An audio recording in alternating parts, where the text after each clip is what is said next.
Изгорих си езика.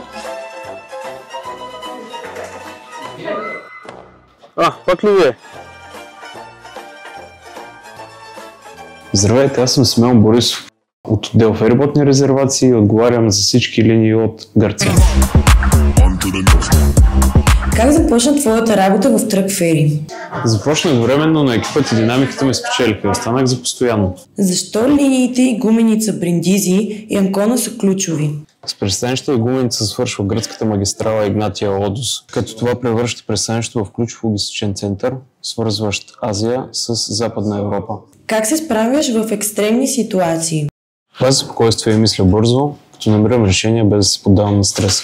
Разкажи ни за момент, който изглеждаше невъзможен, но все пак успя да го решиш.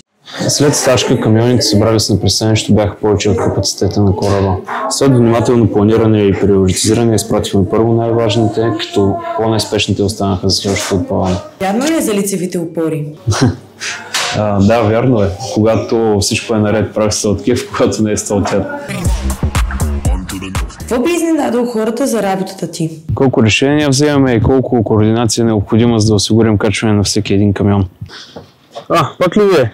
Симо, забравихме да попитаме кой предизвикваш да застане пред камерата. Този път ще предизвиквам двама. Предизвиквам Румен и Емо.